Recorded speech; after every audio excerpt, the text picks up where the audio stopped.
ça va suba saa ngi nii alhamdulilah. yaa ngi am jàmm. ça va alhamdulilah Seydina maa ngi lay ziar bu baax. Fatou maa ngi nuyu également ak ziar sénégalais yi ngay xamante ni ñu ngi seetaan émission réveil.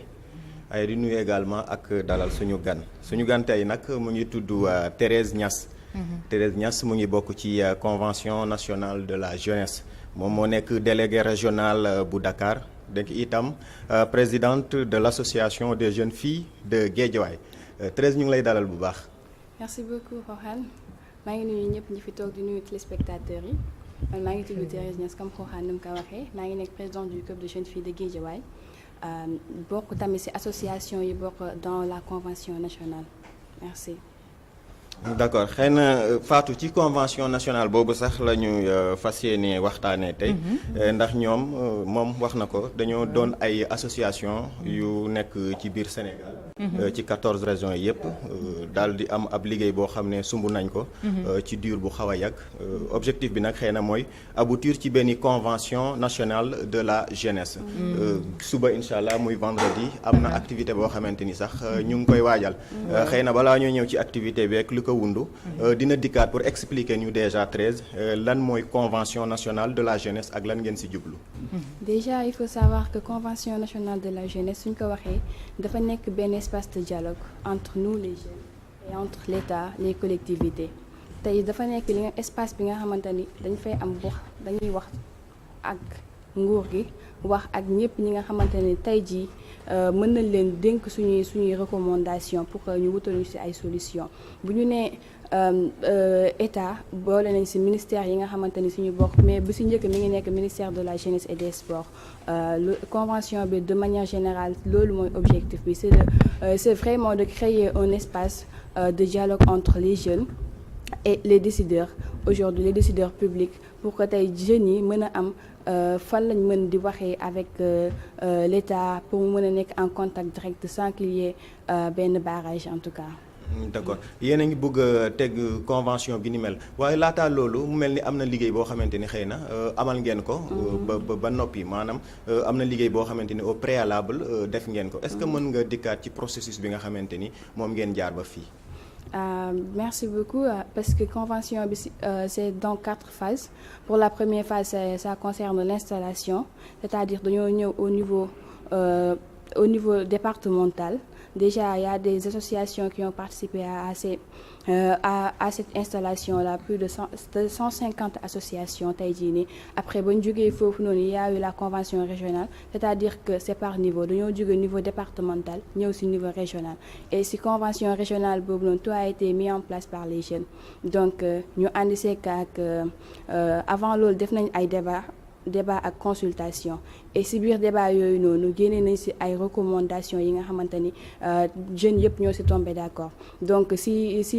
débat yi ak consultation plus de 3500 jeunes participé nañ ci débat yi ak consultation yooyu nga xamante ni def nañ ko mais nekkul que ni Dakar kese lañ ko def dans les autres régions du Sénégal kon nekkul que jeunes Dakar ou bien man kese ak sama groupe ñoo participé ci débat yooyu noonu mais jeunes Sénégal yëpp ñoo participé ci débat boobu noonu nga xamante ni amal nañ ko léegi su ma ñëwee ci recommandation yi nga xamante ni moo génn ci biir débat yi dañ ko regrouper en 5 thématiques premier bu ci njëkk d'accord alors disons nan ngeen organiser débat yooyu en tout cas au niveau à la base en fait au niveau local au niveau départemental comme vous avez dit comment est-ce que vous avez fait naka ngeen organiser en tout cas concertation yi pour mën a aboutir ci ay recommandations. parce que dañoo jël ay associations yi nga xamante ni ce sont des associations communautaires.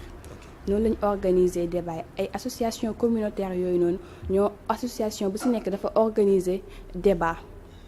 ci débat yooyu mu génnee fa ay recommandations yi nga xamante ne jeunes yi tey jàpp nañ que ni moo nekk seen préoccupation mooy seen recommandation bi nga xamante ni ñoom jàpp nañ moo leen soxal après bañ jógee foofu noonu ci débat yi ci lañ def convention régionale léegi bañ defee convention régionale recommandation yooyu nga xamante ne tey ñun jeunes yi joxe nañ ko ñu présenter ko au gouverneur présenter ko aux décideurs yi nga xamante ne ñoo teewoon ci biir convention régionale bi. D'accord. Alors pour la journée de demain le 11 non le 11 ngeen fas yéene amal ndaje gi fële ci musée des civilisations noires est-ce que mën nañu xam ndaje googu en tout cas ci wàllu organisation bi lan ngeen ci namm ak en tout cas naka ngeen fas yéene doxalee ci journée bi en tant que tel. D'accord, ndaje boobu noonu il faut savoir que ni tout a été mis en place par les jeunes d'abord parce que convention bi dafa nekk benn cadre bi nga xamante ni comme ni ma ko waxee woon sànq rek jeunes yi ñoo fa nekk donc lépp chaque jour dañoo amoon tendance wala di faral di gis que ni dañuy décider à la place des jeunes mais avec cette convention là c'est opposé parce que lépp lu ci mënti am jeunes yi ñoo nekk ci kanam au cœur des faits tey bu ñu ñëwee ci ndaje bi organisation bi ça a été organisé par les jeunes donc le consortium Jeunesse Sénégal juste dafay faciliter pour que convention bi mën a am c'est juste dafay faciliter et que premier partenaire bi nga xamante ni am nañ ko ci moo nekk ministère des sports ministère de la jeunesse et des sports donc tey bu ñu waxoon que dañuy def convention bi et que moom d'accord aussi donc tey convention bi du am donc ànd nañ seeg ministre bi ànd seeg consortium et ses partenaires aujourd'hui. Donc en amont am ngeen avalu ministère de la jeunesse. Alors xalaat bi en tant que tel fu mu jugee alors xalaatu teg ab convention nationale de la jeunesse. xalaat bi je dirais que ni ça vient des deux camps parce que jugee na ci consortium mettre ko en œuvre avec les jeunes après mu dem au niveau ministériel et que je rappelle aussi que ni yamul kase ci ministère de la jeunesse et des sports nekkul que ni moom kase moom mooy ñëw suba ci invité yu ñuy war a am demain inchallah à la convention nationale mais def see boole invité waale yeneen ministères yi nga xamante ni tey jii question des jeunesses tamit am na rapport ak seen liggéey. D'accord alors concrètement ci journée suba bi nan ngeen fas yéene doxalee enfin wax nga ko autorités yi dina ñëw disons cité nga ci ministère de la jeunesse xëy na am na yeneen autorités yoo xamante ni xëy na dinañu ñëw bokk ak yéen li nga xam ne mooy ndaje gi mais concrètement qu'est-ce qui est attendu naka ngeen fas yéene dérouler en tout cas journée bi. En tout cas ce qui est attendu à ce que mooy recommandation yi nga xamante ni defoon nañ ko dans la convention régionale ñu mën ko présenter aux décideurs c'est-à-dire que ministère de la jeunesse et des sports buy ñëw dina indi ay invités et que quand on parle ci 5 thématiques yi nga xamante ni tey jii nii ça a été sorti des recommandations bokk na ci l'éducation la formation et l'orientation bokk na ci inclusion et gouvernance genre de ciy dugg bokk na ci employabilité et entrepreneuriat donc quand on parle de l'éducation la formation et l'orientation ministère de l'éducation am na ci wàll donc ñun ñëpp dañuy ñëw teew ci ndaje bi suba et que tout sera organisé par les jeunes. D'accord alors pourquoi est-ce que vous avez fait le focus sur ces thématiques-là pourquoi est-ce que ngeen tànn en tout cas point yooyu ne moom ngeen fas yéene xëy na waxtaanee wala boog ci ngeen di tënk li nga xamante ni mooy journée suba bi. Parce que ça a été sorti des débats qu'on a eu à faire des consultations qu'on a eu à faire au niveau départemental après muy yéeg jeunes yi ñu xool que ni tey jii suñu recommandation yépp li nga xamante ni proposé nañ ko mën nañ ko regrouper en 5 thématiques. Ce sont ces 5 thématiques majeures yi nga xamante ni si lañu regrouper les recommandations qui ont été sorties lors des débats et des consultations. Alors présentation bi nu muy demee da ngeen di projeter da ngeen di am en tout cas un document résumé boo xamante ni xëy na da ngeen koy lire pour le public et pour les autorités wala nu muy demee. Déjà à la convention régionale ça a été fait par des commissions. Et pour la commission restitution moom moo chargé wu woon des recommandations yépp yi nga xamante ni ça a été assorti des 5 thématiques donc c'est un document bi nga xamante ni établir nañ ko ba remettre woon ko le gouverneur régional de Dakar déjà pour convention Dakar bi ba remettre woon ko ba recommandation yépp nga xamante ni jotoon na génn ci débat yi ak ci consultation yi ba joxoon ko.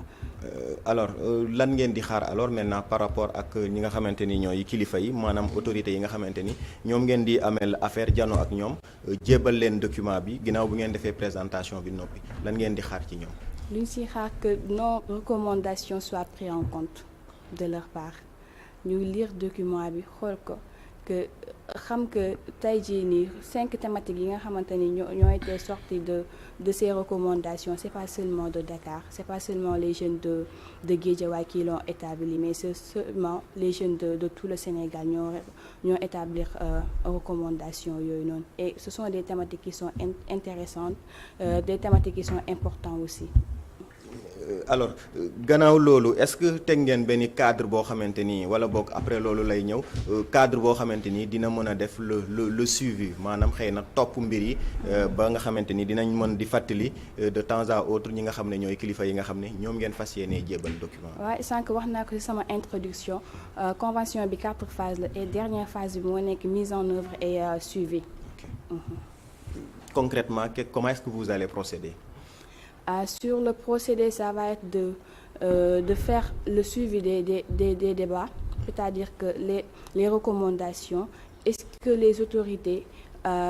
comment ils vont faire pour créer un document beaucoup plus concret par rapport aux recommandations qui ont été assorties. Alors maintenant, par rapport à disons, du point de vue mobilisation pour la journée de demain, qu'est-ce qui est prévu? Parce qu'il y a une en tout cas convention bi, c'est une convention nationale. Oui. Ça suppose que raison yëpp xëy na participer nañu déjà à la base ak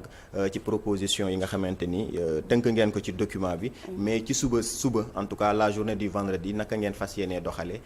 ci côté mobilisation en quelque sorte. Sur le côté mobilisation, il y aura la présence de 50 jeunes. Et chaque région yi nga xamante ni consortium dafay intervenir pour la région de Dakar il y aura 10 participants pour les autres régions pour bu nekkee région de Dakar c'est ça. fukki participants fukki nit dinañ ñëw teewal leen fa pour représenter association yi nga xamante ni ñoo bokk ci biir convention bi parce que bu ñu xoolee Dakar nekkul que ce sont des associations yi nga xamante ni ñoo defoon convention régionale bi mais nekkul association yooyu yëpp def convention régionale bi ñoom ñëpp dañuy ñëw ci convention nationale bi parce que foofu dafa nekk benn cadre bi nga xamante ni ça sera les jeunes avec les décideurs donc nombre bi dañ koy xaw a kii léegi dafay xaw a restreint nekkul que ñëpp association yi participé woon ci convention régionale bi ñoo ñëw ci convention nationale bi dafay am dañ ciy tànn ñu leen di représenter pour convention nationale bi après ñu leen représenter ci convention régionale bi ñoom ñoo ñëw def après ñëw wàcceewaat information bi foofu noonu pour wax leen lépp li nga restitution même li nga xamante ne waxtaane woon nañ ko ci biir convention nationale bi région yi ñoom dinañ ku ci nekk di nga am ñetti représentants yi leen représenté au niveau de la convention nationale juste après bu ñu demee tamit dañuy def la restitution des informations pour que ñëpp mën a tolloo niveau d'information bi au même niveau d'information. D'accord kon bu ma la déggee en tout cas du am en tout cas ay jeunes yoo xamante ni xëy na dañuy dégg ne am na suba musée des civilisations noires convention nationale de la jeunesse dañuy daje ak autorités yi ku mu neex rek nga déplacé wu ñëw. moom laa la wax dañ leen di représenter. D'accord. Ils seront représentés tey bu ñu nee convention régionale de Dakar 10 personnes yooyu nga xamante ni moo leen di représenter nekkul que. Guédiawaye kese la représenté mais dafay représenter toute la région de Dakar bu ñu nekk convention régionale de Tamba 3 personnes yu fay ñëw nekkul que benn département Tamba kese lay représenté mais région Tamba bi yëpp lay représenté de manière générale tous les jeunes de la région de Tamba lay représenté. Non, j'ai compris ça. nga nekk jeune nekk aussi jeune fille nekk ci biir Dakar nekk aussi ci biir banlieue bi tey jii boo ñu doon wax ci benn situation jeunesse bi actuellement nii. li ñuy dund te ngay xaar kilifa yi tey ji bu ñëwee war ci ut saafara lan nga ñuy wax. Est-ce que vous pouvez répéter la question. ma ne instant bi ne xale nga. ndaw nga te instant bi dañu wax ne Sénégal actuellement nii boo xoolee peuple bi li muy bëree bëri 70% ay jeunes lañu. te ñu gis ne ndaw ñi daanaka ñu si bëri si ñoom actuellement ñu ngi si ay difficultés. wala mu chômage délinquance des fois sax nga gis ay nit ñoo xam dañuy préférer jaay lépp lu ñu am dem fële à l'extérieur pour jéem am lu ñu dundee. ñii dem ci gaal yi ba démb rek daanaka am na 86 personnes yoo xam daanaka teer nañu ci wax yi. yow en tant que ngay ab jeune di yëngatu ci maanaam ci wàllu ci ay structures yoo xam dafay regrouper ay ndaw. côté boobu tey lan nga ci mën a wax. côté boobu noonu parce que bokk na ci suñu thématique bu njëkk. mooy maanaam employabilité et entrepreneuriat. Donc tey avec le consortium parce que dafay faciliter directement pour que jeunes yi mën a am une formation mën a am une employabilité. Déjà si consortium bi y a des formations yi nga xamante ni sont dédiées par aux jeunes et sur différentes thématiques yi nga xamante ni foofu lañ koy waxtaanee. Donc tey jii nii par rapport à la situation yi nga xamante ni plus de 70% de la population du Sénégal sont constitués de jeunes. Donc y a des am na li nga xamante ni état mettre na ko en place pour que jeunes yi mën see sukkandiku pour créer seen yëfu bopp. Donc si je prends l'exemple du ministère de la jeunesse et des sports day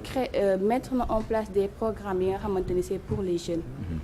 tey jii mettre na ko en place yi nga xamante ni c'est pour les jeunes. Et si je prends l'exemple des formations qui ont été yi nga xamante ni consortium da koy jox jeunes yi par rapport fële na la si centre yaakaar bi des formations yi nga xamante ni c'est gratuit jeune bi dafay ñëw pour tey jii bu nekkee un jeune bi nga xamante ni dafa soxla formation sur l'intelligence artificielle dañ koy faral di def foofu noonu et que tey c'est pas que jeune bi dafay fay pour def formation boobu noonu pour intelligence artificielle te dañ koy former foofu tàggat ko bu paree mu mën see am diplôme bi nga xamante ni moo liy wane que ni moom tey jii kat def na formation intelligence artificielle am na si ay notion ba après ñu koy topp pour que mu mën a am benn employabilité. Je crois que on a fait le tour des questions bu fekkee les autres amu leen non damay bañ monsieur temps ne ma jël nga suma temps. grand bi amoon naa question relance. waay bon mais monsieur temps laay bañ mën a ma monsieur temps quoi. dese na 20 minutes alors xëy na nga joxe sa dernier mot rek. ñu tàggatoo incha allah. sama dernier mot déjà maa ngi remercier ministère de la jeunesse et des sports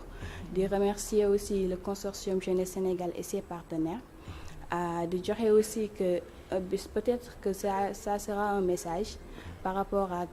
avec les jeunes que tey jii suñu convention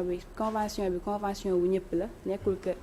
association yi nga xamante ni ñooy dem ci convention bi ñoom rek ko moom convention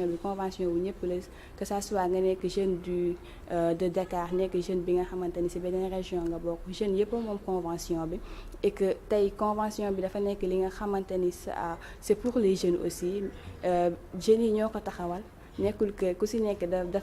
ku ci nekk am nga ci wàll. Loolu rek laay joxe la information bu message boobu rek laay joxe et que di wax que ni jeunes yi tamit suba incha allah ñu déglu ñu bu baax ci onde yi nga xamante ni dinañ ñëw foofu ci convention bi pour ñi koy xam dañ koy teg suivre convention bi débat yi nga xamante ni dafay am ak lépp li nga xamante ni dañ ko fay waxtaane parce que thématiques yi ce sont des thématiques qui sont importantes et intéressantes aussi qui concernent tous les jeunes du Sénégal. d'accord ñu lay jaajëfal bu baax Thérèse Niass amoon nañ mbégte tey dalal la ci rubrique invité actu may fàttali ni yow yaa ngi bokk ci convention nationale de la jeunesse doon délégué régional bu Ndakaaru bokk doon itam présidente de l'association des jeunes filles de Guédiawaye merci beaucoup. Merci beaucoup à vous aussi. Merci beaucoup Rohan merci sa invité Thérèse Niass noonu la ñuy ñëwee léegi ci chronique du jour di nuyu doyen Mademba Ramata Dia ñu ngi lay nuyu doyen. waaw soxna Fatou maa ngi lay fay. di la nuyu encore bu ma la nuyoo ba pare nuyu ki nekk sama ndeyjoor Thérèse Niass invité bi nuyu Xooxaan Ndong nuyu Seyna Omar Ba di nuyu aussi bopp internet